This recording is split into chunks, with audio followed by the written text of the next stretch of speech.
It's another injury setback for Rafael Nadal's brilliant career. He will not be defending his U.S. Open crown. Now, with this series of injuries, can he ever reach Roger Federer's feat?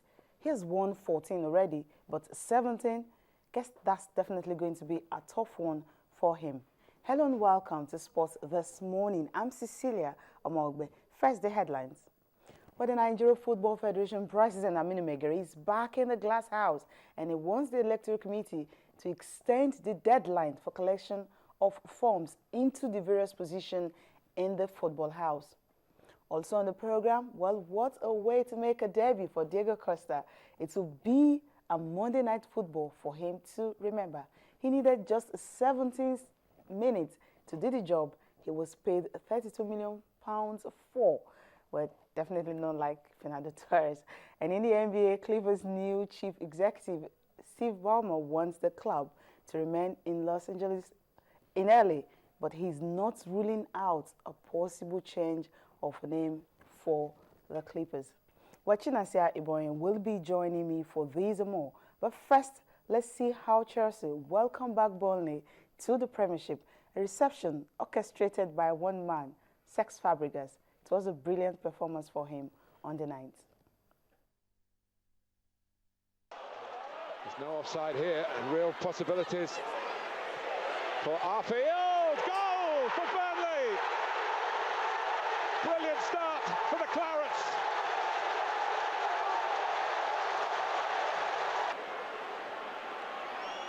A chance for a good cross here. Oh, and it's surely the equaliser, and it is Diego Costa opening his account for Chelsea, and they've hit back straight away. Ivanovic again to try and carve out a chance for Fabregas. It's brilliant play. It's Schürrle's goal. It's a truly wonderful goal for Chelsea. And having been 1-0 down, even this early, can you say, is this the response of future champions? Trying to use a teammate as a block so he can sneak in. It wasn't him. It was Ivanovic.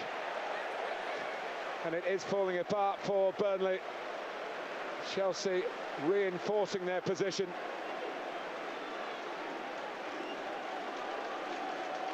It's far too easily. Ivanovic completely unmarked. He's free. 6 yards out, I think.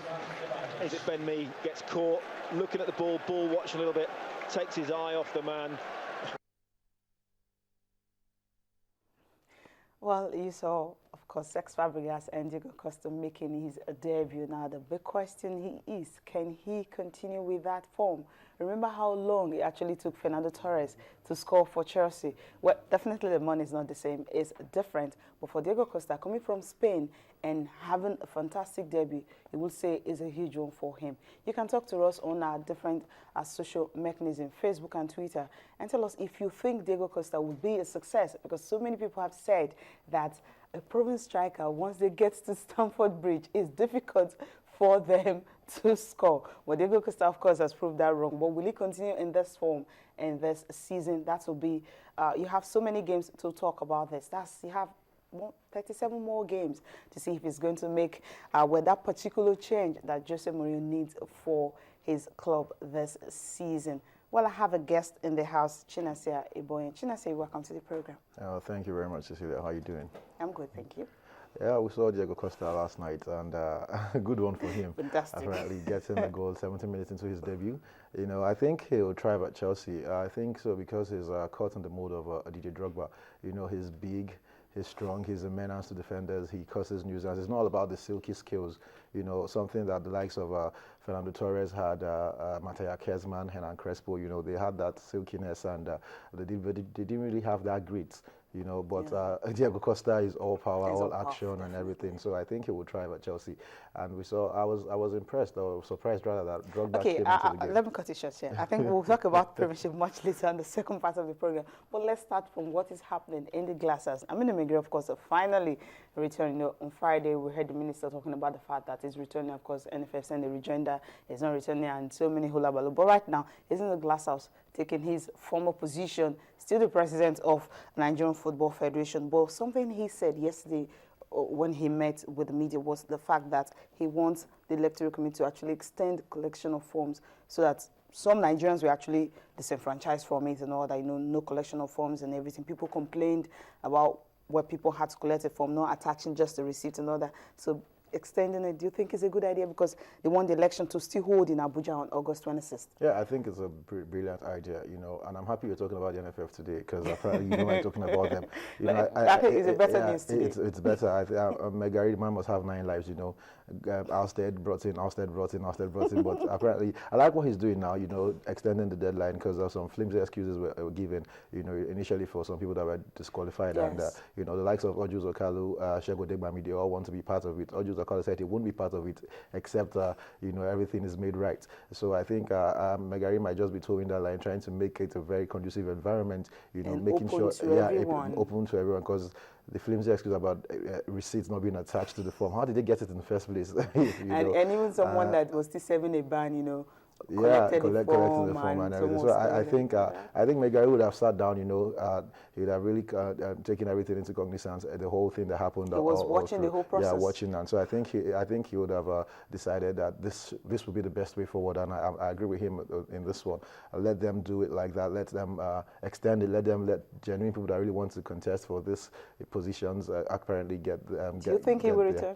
Maigari, right now, I don't know. It's anything can happen in the glass house, but he might not return. But hey, watch the space. He's been very successful. Now, another thing is, he said the renewal of Stephen Keshi's contract, technical committee will take care of that. I thought it was almost settled last week. That's the thing we keep talking about when it comes to Nigerian football. Sometime last week we heard they're waiting on Stephen Keshi to sign. Like it was all left he was going to sign that last week.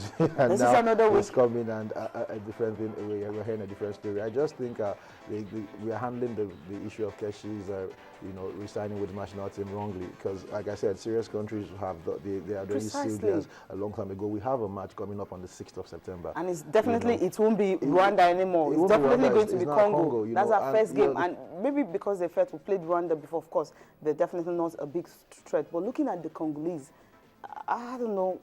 Well, I think remember the last time we played the Congolese in Nigeria, a competitive game. I remember the Nations Cup. Remember the outcome? It was a goalless draw, and apparently the boss convening Super Eagles was pelted with stones and everything. Fans were really upset and everything. So I don't think we should think Congo will be easier, than the Rwandas. I think we should just still go into the game with the mindset of playing whoever we're playing against. But the thing now is that how ready are these guys? We don't have a coach yet. We don't know what's happening. So I think they should get their house in order quickly so that, preparations towards the AFCON 2015. Yeah, we just can't wait, because as defending champions, no matter what, we're favorite for it. I think everyone definitely expect Nigeria to get to the finals and, if possible, retain the trophy. Okay, from NFF now move straight to swimming. That's another sport. Well, no crisis in that particular one, but the fact that you don't usually have our swimmers going abroad, talking about the fact that they don't participate at the Olympic Games nor Commonwealth Games, most international competitions, because according to National Sports Commission, where they're always saying that they want to concentrate on sports that will bring medals to the country. Now, just yesterday, the Aquatic Federation of Nigeria is partnering with FINA, talking about the governing body on development of the program. So they've brought swimming coaches to Nigeria to actually train our own Nigerian coaches on technical coaching course, and this is definitely going to help them, to get used to different techniques that's been, get acquainted with latest techniques and development and strokes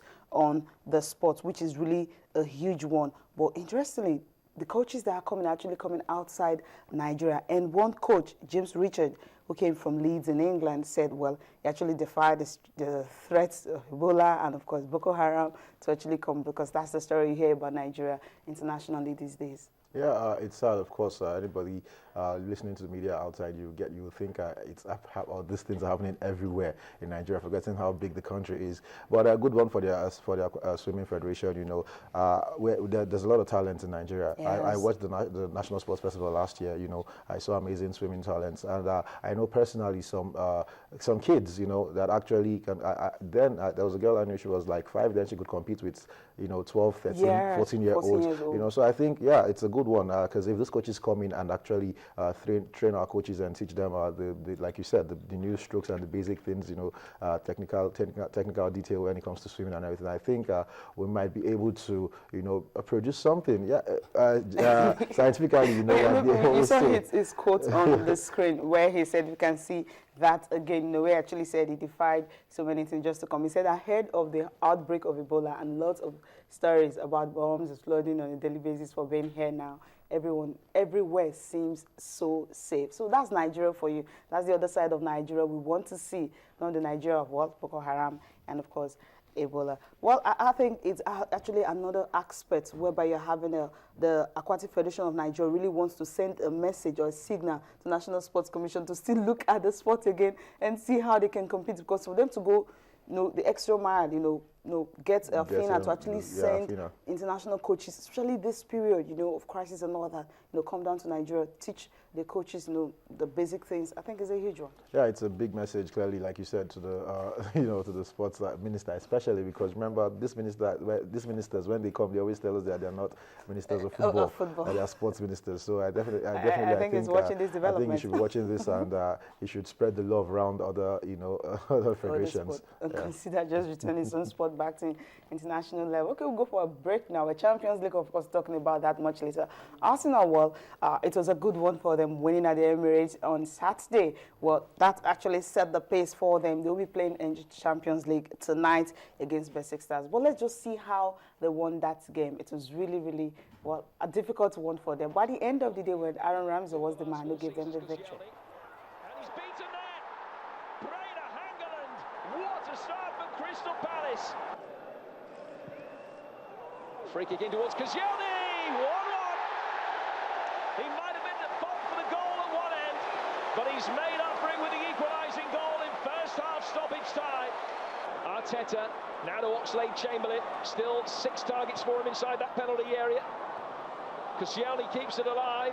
Heading back down for Debussy. In from Ramsey. Arsenal winning in stoppage time. On a day when it looked as though the new era was going to get off to a faltering start, they've scored from 2 set pieces. Ramsey, who got him over the line so many times last season, stabs it over the line to give Arsenal a 2-1 win. Found themselves in the last few minutes of the game looking for the winner. Again, you said it was a set play, header back from Koscielny. Was a good strike as well. Was it right at Speroni? He just couldn't do anything with it. Got his hand to it. It was more the power from Debussy from the strike, and once it's fallen for Aaron Ramsey in that position, he's not going to miss. Credit to Arsenal.